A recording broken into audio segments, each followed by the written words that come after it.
GLO is an interesting puzzle platformer that takes 100 puzzles of 2D platforming and then shrouds them completely in darkness for you to try and light a path and find your way to the exit. You play as this cube, which has a tiny little aura around it, but other than that, the entire level is completely in darkness. And so as you reach the edge of platforms, you won't necessarily see where you need to go next. And this is what the platforming element of this game is built on.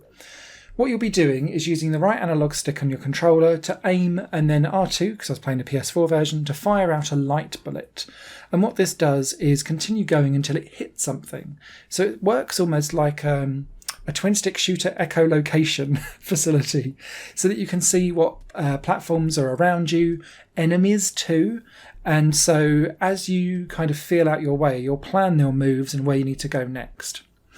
The game does run a speedrun mode where all of your 100 levels are kind of timed and you can get to see deaths and all that kind of stuff, but you can take your own pace at it as well. And that's what I quite liked about GLO, is that largely outside of a few key specific points, you can plan out what you're going to do. And so long as you're mindful of you'll need to kill some enemies whilst you're standing there waiting on what you're going to be doing and planning out your moves, you'll be fine. So you can kind of take it at different face value levels depending on the level of challenge and what you want to do with it. There's also some different types of projectiles that you can have as well.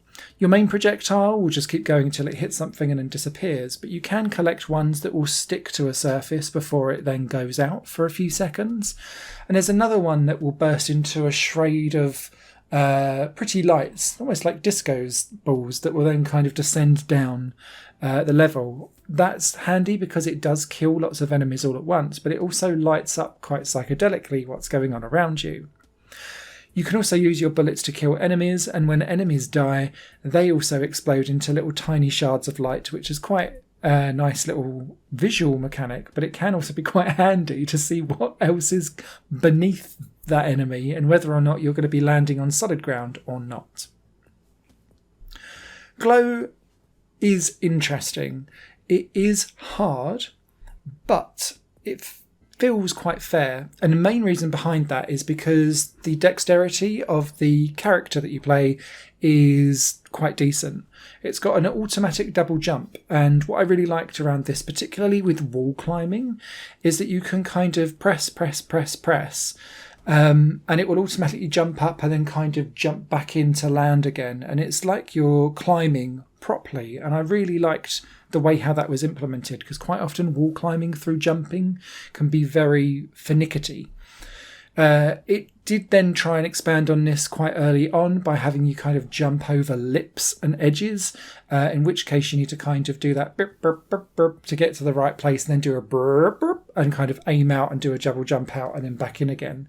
And it's one of those games where the longer you press the jump button, the higher and further you go. So you kind of need to get into the mechanic and mindset of doing that for you to really progress through these levels at a quick and speedy pace.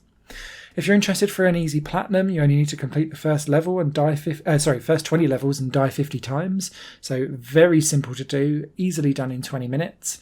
But actually the game gets continuously better beyond that, except for one specific area, and it's the boss battles. Every 25 levels you get a boss battle, but because those boss battles have mechanics that are also shaded in darkness or shrouded in darkness, you don't necessarily know what you're fighting against, and it doesn't feel fair, like the rest of the game still does, even though it's using the same mechanics. I found the first boss to be utterly infuriating. It was doing weird and wonderful things. I didn't understand what it was doing or why, and the deaths that I was experiencing from that over and over again felt cheap, whereas I could see with GLO largely throughout the rest of the experience of the game, outside of bosses, that actually I could have prevented my own deaths, or I was given the means to suss out what I should be doing before I stupidly dived in, lights blazing, or not blazing as it was, to my doom. So yeah, a bit of a cautionary recommendation, this one. I think retro platformers will really enjoy this one. I also liken this to the game Ink, where you had to kind of splash out through jumps ink on a platform and leave kind of a trail of where you've been beforehand in the darkness. Written review will be over on higherplayinggames.com. Hope that was informative. Catch you next time. Bye-bye. Higher Plane Games is part of the Higher Plane Network, a completely independent media outlet supported by people like you. The goal is to create the best possible content that cultivates a richer indie scene for games as well as music and entertainment. To find out more and to get involved, visit patreon.com/higherplane network. Your support makes all the difference, and in return you'll gain access to bonus content and downloads. Thank you for watching.